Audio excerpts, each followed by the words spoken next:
نحمده ونصلي على رسوله الكريم وعلى آله وصحبه أجمعين أما بعد فأعوذ بالله من الشيطان الرجيم بسم الله الرحمن الرحيم یا ایھا الذین اوتوا الکتاب، اے اہل کتاب، اے اہل کتاب۔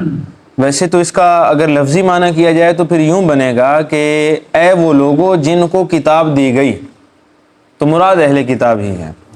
تو اے اہل کتاب آمنو، تم ایمان لے آؤ، بما نزلنا، اس چیز پر جس کو ہم نے نازل کیا، یعنی قرآن پاک پر، مصدقا لما معکم، جو کہ تصدیق کرنے والی ہے اس کتاب کی یا ان کتابوں کی جو تمہارے پاس موجود ہیں، من قبل اس کے کہ ان نطمس وجوہا، ہم تمہارے چہروں کو مسخ دیں، مٹا دیں، فنردھا علی ادبارہا، اور ان کو پشتوں کی جانب پھیر دیں، چہروں کو پشتوں کی جانب پھیر دیں، او نلعنہم، یا ہم ان پر لعنت کر دیں، کما لعنا اصحاب السبت، جیسی لعنت ہم نے ہفتے والے دن میں زیادتی کرنے والوں پر کی تھی۔ وکان امر اللہ مفعولا، اور اللہ کا حکم تو پورا ہو کر ہی رہتا ہے، اللہ کا حکم پورا ہو کر ہی رہتا ہے۔ ان اللہ لا یغفر، بے شک اللہ تعالی معاف نہیں فرماتے، ان یشرک بہ، کہ اس کے ساتھ کسی کو شریک ٹھہرایا جائے، ویغفر، اور وہ معاف فرما دیتے ہیں، ما دون ذلک لمن یشاء، اس کے علاوہ ہر اس گناہ کو جو کسی نے کیا ہو، یا جو بھی گناہ کسی نے کیا ہو۔ ومن یشرک باللہ، اور جو اللہ کے ساتھ شرک کرتا ہے، فقد افترى اثما عظیما، تو بے شک اس نے بہت بڑا گناہ، بہت بڑا بہتان باندھا ہے، بہت بڑا اللہ کی ذات پر بہتان باندھا ہے۔ الم ترى، کیا آپ نہیں دیکھتے، الی الذین، ان لوگوں کی طرف، یزکون انفسہم، جنہوں نے جو اپنے آپ کو پاکیزہ بتلاتے ہیں، جو اپنے آپ کو پاکیزہ بتلاتے ہیں، بل اللہ یزکی من یشاء، بلکہ اللہ تعالیٰ پاکیزہ کرتے ہیں جس کو چاہتے ہیں، من یشاء، جس کو چاہتے ہیں اللہ تعالیٰ پاکیزہ فرماتے، ولا یظلمون فتیلا، اور اللہ تعالیٰ کسی پر دھاگے کے برابر بھی ظلم نہیں فرماتا۔ انظر کیف یفترون علی اللہ الکذب، دیکھیے ان لوگوں کی طرف کہ وہ کیسے اللہ پر جھوٹ باندھتے ہیں، وکفا بہ اثما مبینا، اور کافی ہے یہ بات سری گناہ ہونے کے لیے، واضح طور پہ گناہ ہونے کے لیے یہی بات کافی ہے۔ معزز سامعین، گزشتہ جو سبق ہم نے پڑھا ہے اس میں اللہ تعالیٰ نے اہل کتاب کی، یہود و نصارہ کی بعض بری خصلتوں کو بیان فرمایا، اور فرمایا کہ حق و صداقت کے مقابلے میں ہمیشہ باطل پرستی پہ رہنا یہ ان کا شیوہ ہے، یہ ان کی عادت بن چکی ہے۔ اور نہ صرف یہ کہ وہ خود گمراہ ہوتے تھے، نہ یہ کہ وہ خود راہ سے ہٹ جاتے تھے، بلکہ جو صراط مستقیم پر چلنے والے ہوتے تھے ان کی خواہش ہوتی تھی کہ ہم ان کو بھی گمراہ کر دیں اور ہم ان کو بھی راہ راست سے ہٹا دیں۔ اور یاد رکھیے گا کہ یہ صرف اس دور کے اہل کتاب کی منشا نہیں تھی، یہ چاہت صرف اس دور کے غیر مسلم کی نہیں تھی، بلکہ آج کے دور کا غیر مسلم بھی یہی چاہت رکھتا ہے، یہی خواہش رکھتا ہے کہ ہم مسلمانوں کو ان کے دین سے پھیر دیں، وہ یہودی ہوں یا نہ ہوں، بھلے وہ عیسائی ہوں یا نہ ہوں، لیکن بہرحال وہ مسلمان باقی نہ رہیں۔ اور ان کی، میں نے جیسا پہلے بھی آپ کے سامنے عرض کیا کہ ان کی ساری سرمایہ کاری اسی چیز پر ہے، وہ کروڑوں اربوں ڈالر اس کے اوپر صرف کر رہے ہیں، وہ اپنی مشینریاں جو ہے وہ مسلمان ملکوں میں، غریب ملکوں میں جو ہے وہ افریقہ کے ممالک میں بالخصوص وہ وہاں پہ بھیجتے ہیں، اور ان کی محنت کیا ہے کہ ہم مسلمان کو اسلام سے دور کر دیں۔ اور انہوں نے ایسی ایسی چیزیں اسلام کے اندر بطور تہذیب کے، بطور ثقافت کے، بطور جو ہے وہ علم اور نشان کے دی ہیں کہ اس جو ہے وہ جو اسلام سے بہت دور کرنے والے ہیں، اور مسلمان بڑی لا علمی کے اندر، جہالت کے اندر ان کو قبول کر رہا ہے۔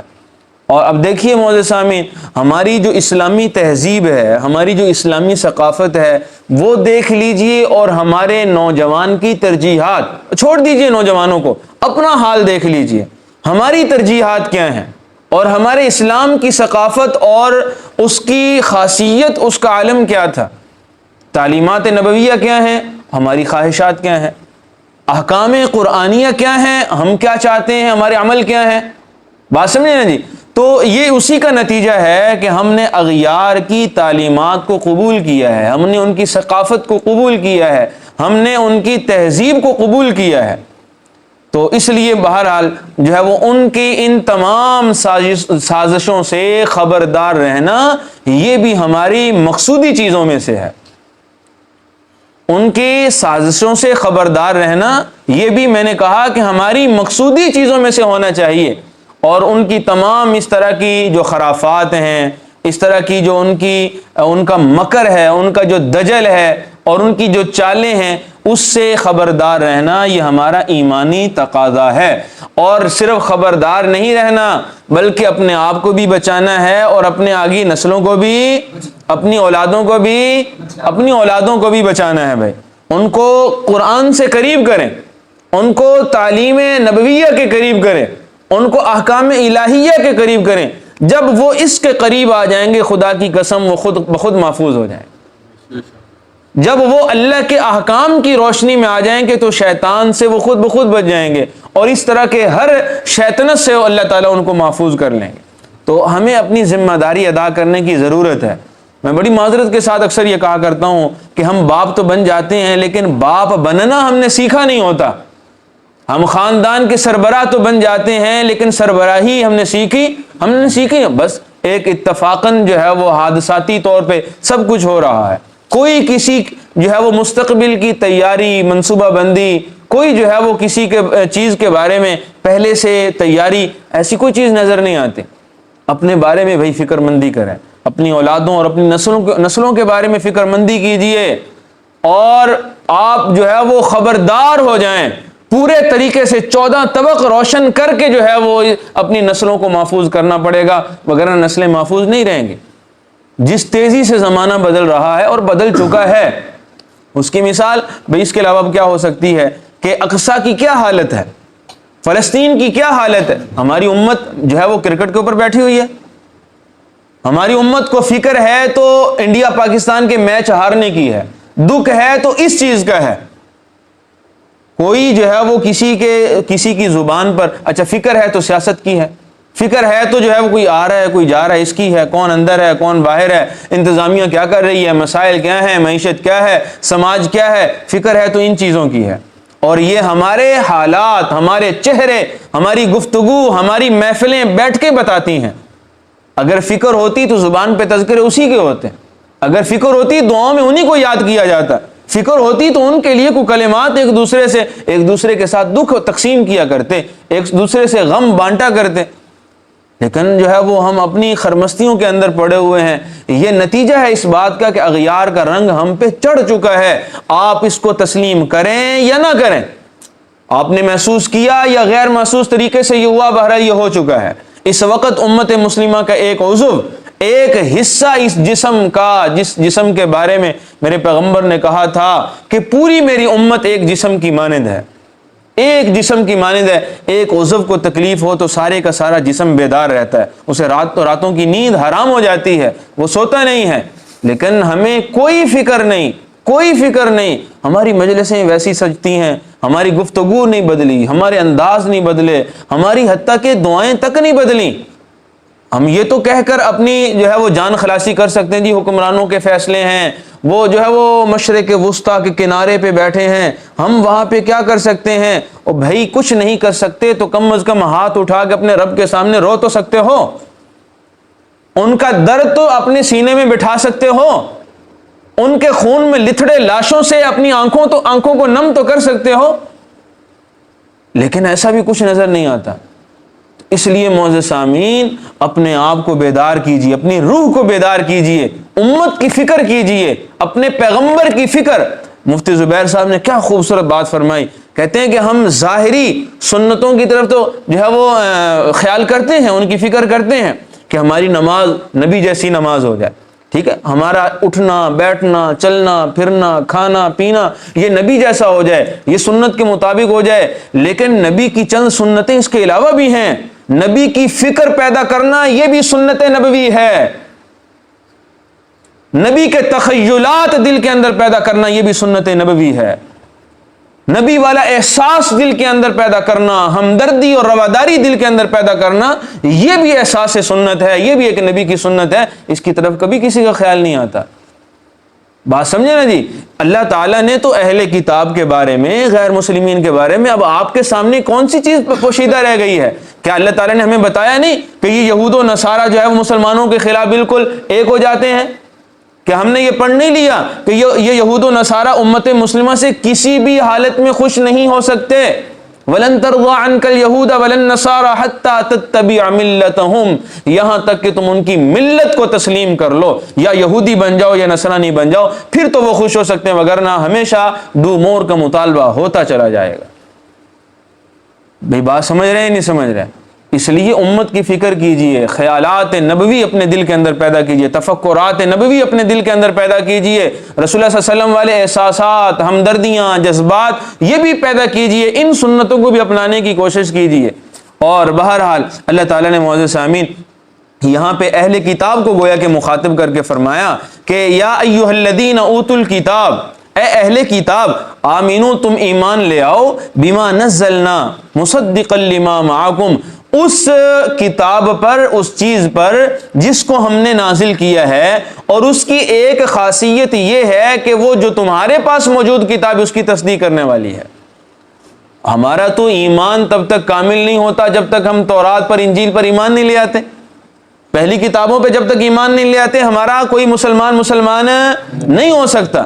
جب تک ہم موسیٰ و عیسیٰ پر ایمان نہیں لے آتے تب تک ہمارا کوئی مسلمان نہیں ہو سکتا۔ یہ تو ہمارا جزو ایمان ہے، یہ تو ہمارے ایمان کا، دین کا حصہ ہے۔ بات سمجھیں؟ اس لیے اللہ نے فرمایا کہ اس چیز پر ایمان لے آؤ جو تمہارے پاس جو کتاب ہے، تمہارے پاس جو علم ہے اس کا کیا کرتا ہے؟ اس کا اقرار، اس کی تصدیق کرنے والے۔ اور فرمایا من قبل ان نطمس وجوہا، اس سے پہلے کہ تمہارے چہروں کو مسخ دیا جائے، اس سے پہلے کہ تمہارے چہروں کو مٹا دیا جائے، فَنَرُدَّهَا عَلَىٰ أَدْبَارِهَا، اور ان چہروں کو پشت کی جانب کر دیا جائے، چہروں کو الٹا دیا جائے۔ اور فرمایا او نلعنہم کما لعنا اصحاب السبت، یا تم ان پر لعنت کر دی جائے جیسا کہ ہم نے ہفتے والے دن میں زیادتی کرنے والوں پر لعنت کی تھی۔ بات سمجھے نا جی؟ وہ یہود کا وہ فرقہ، وہ جماعت جن کو اللہ تعالیٰ نے ہفتے والے دن کاروبار سے کیا کیا تھا؟ منع کیا تھا، لیکن وہ کاروبار سے بعض ہیلے سے کاروبار کرنے لگے، انہوں نے سمندر کے کنارے جو ہے وہ گڑھے کھود دیے، مچھلیاں اس میں گر جاتی، جب اللہ کے پیغمبر اور ایمان والے روکتے بھی اللہ نے جب منع کیا ہے تو پھر تم شکار کیوں کرتے ہو؟ تو وہ کیا کہتے کہ ہم شکار تو نہیں کرتے، ہم ان کو پکڑتے تو نہیں ہیں، پکڑتے تو ہم اگلے دن اتوار والے دن۔ بات سمجھے نا جی؟ لیکن ان کے اس عملی جو ہے وہ منافقت کی وجہ سے، اس دوغلی پالیسی کی وجہ سے اللہ تعالیٰ نے کیا فرمایا؟ کونوا قردۃ خاسئین، کہ تم جو ہے وہ بگڑے ہوئے بندر بن جاؤ۔ وجعل منہم القردۃ والخنازیر، اللہ تعالیٰ نے فرمایا کہ تم جو ہے وہ خنزیر اور بندر بن جاؤ۔ اور پھر یہی ہوا کہ اگلے دن جب وہ بنی اسرائیل اٹھے، انہوں نے ایک دیوار جو ہے وہ کھینچی ہوئی تھی ایمان والوں اور کفر جو ہے ان کے درمیان، انکار کرنے والوں کے درمیان، نافرمانوں کے درمیان۔ اور یہ دیوار بھی ہمارے لیے بہت بڑا سبق ہے بھائی، یہ بھی یاد رکھنا۔ آج ہم اللہ کے نافرمان سے اسی طرح جو ہے وہ محبت رکھتے ہیں، ہمارے تعلقات کے اندر کوئی رکھنا نہیں آتا۔ ہمیں معلوم ہے کہ یہ سود خور ہے تو ہمارا پھر بھی اس سے تعلق اسی طرح قائم رہتا ہے جیسے اس سے پہلے تھا۔ بات سمجھے نا جی؟ تو جس بندے یا جس قوم کے اندر خرابی پیدا ہو جائے تو اس سے علیحدگی اختیار کرنا یہ بھی جو ہے وہ اللہ تعالیٰ کا ایک حکم ہے۔ اب کیا ہوا؟ 3 جماعتیں تھیں ان کے، اس وقت۔ ایک وہ تھے جو ایمان والے تھے، وہ ان کو روکا کرتے تھے، ٹھیک ہے جی۔ دوسرے وہ تھے جو اللہ کی نافرمانی کیا کرتے تھے۔ تیسرا طبقہ وہ تھا جو کہ بین بین تھا، ان دونوں کے درمیان تھا، وہ نہ ان کو کچھ کہتا نہ ان کو کچھ کہتا، بلکہ روکنے والوں سے کہتا یہ تمہیں کیا مسئلہ ہے، ان کی اپنی زندگی ہے، ان کو جینے دو، تم ماحول کیوں خراب کرتے ہو، تم ان کو تبلیغ کرتے ہو تو وہ آگے سے لڑتے ہیں اور امن خراب ہوتا ہے۔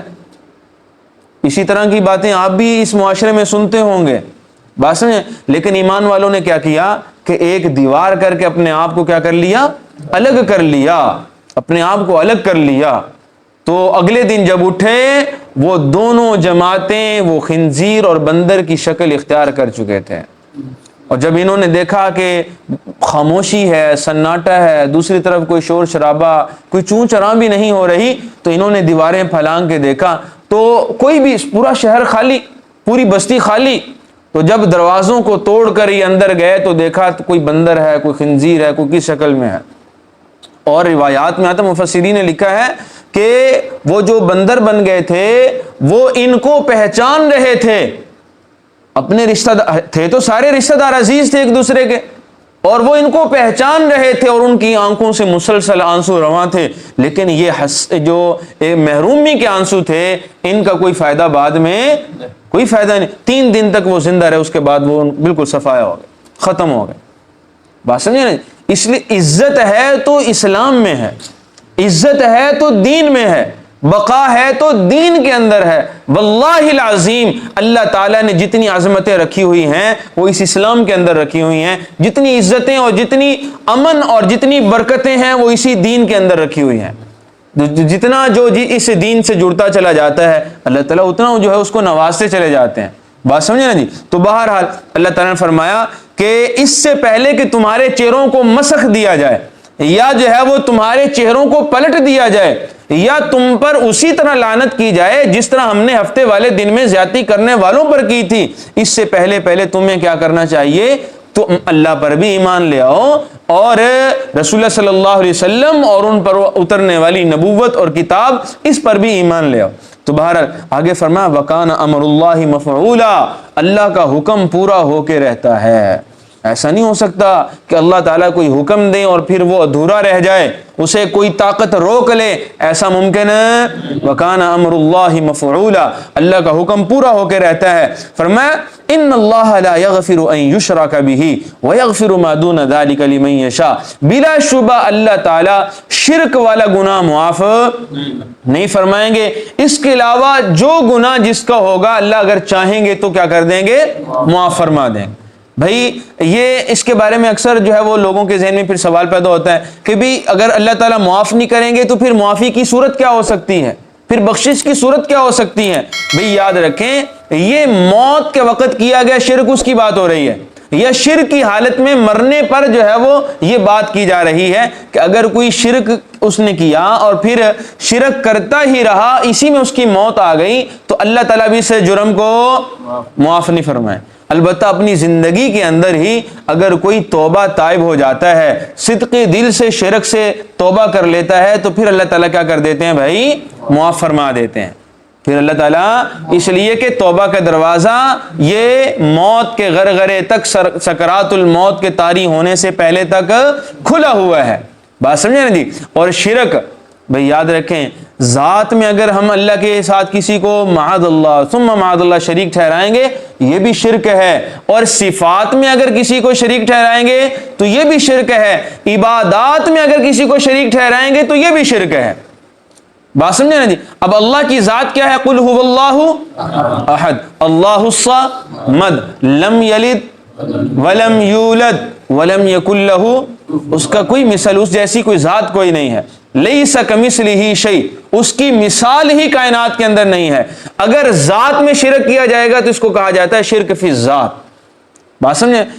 کچھ اس ذات کی صفات بھی ہیں وہ خالق ہے، وہ مالک ہے، وہ رازق ہے، وہ بیٹے دینے والا ہے، وہ بیٹیاں دینے والا ہے، وہ دونوں دینے والا ہے، وہ محروم کرنا چاہے محروم کر سکتا ہے، وہ رزق دینے والا ہے، وہ کاروبار چلانے والا ہے، وہ بگڑی ہوئی کو بنانے والا ہے، وہ مصائب و پریشان و آلامیوں کو ان کو دور کرنے والا ہے، بیماریوں کو دور کرنے والا ہے، وہ شفا دینے والا ہے، مرض بھی اسی کی طرف سے آتا ہے اور شفا بھی وہیں پہ آتی ہے۔ وَإِذَا مَرِضْتُ فَهُوَ يَشْفِينِ، اے اللہ جب میں بیمار ہوتا ہوں تو مجھے شفا بھی آپ ہی عطا کرتے ہیں۔ معزز سامعین، یہ ساری کی ساری صفات اللہ کی ہیں، اگر ان صفات میں ہم کسی اور کو شریک کر لیں گے تو اس کو شرک فی الصفات کہا جاتا ہے۔ کیا کہا جاتا ہے بھائی؟ شرک فی الصفات، یعنی صفات کے اندر شرک کرنا۔ بات سمجھیں؟ اسی طرح ایک شرک کی تیسری قسم ہے شرک فی العبادات، یعنی عبادت میں جو عبادت ہم کیا کہتے ہیں؟ لا الہ الا اللہ، کلمے میں ہی جس چیز کا ہم اقرار کر رہے ہیں بعد میں اسی کی جو ہے وہ تکفیر کر رہے ہوتے ہیں۔ لا الہ الا اللہ کا کیا معنی؟ نہیں کوئی معبود کا معنی، عبادت کے لائق نہیں کوئی عبادت کے لائق الا اللہ، مگر ایک اللہ۔ لا الہ نہیں کوئی، سارے بولیے، نہیں کوئی عبادت کے لائق الا اللہ، مگر ایک اللہ۔ اب جس چیز کا ہم اقرار کلمے میں کر رہے ہیں جب عمل کا موقع آتا ہے تو اسی کی تکفیر ہو رہی ہوتی ہے بھائی، اسی کا انکار لازم آ رہا ہوتا ہے۔ اب نماز کس کے لیے ہے؟ سجدہ کس کے لیے ہے؟ رکوع کس کے لیے ہے؟ قربانی کس کے لیے ہے؟ بات سمجھیں نہیں؟ ذکر اذکار کس کے لیے ہیں؟ تلاوتیں کس کے لیے ہیں؟ نظر نیاز کس کے لیے ہے؟ صدقات و خیرات کس کے لیے ہیں؟ بات سمجھے نا جی؟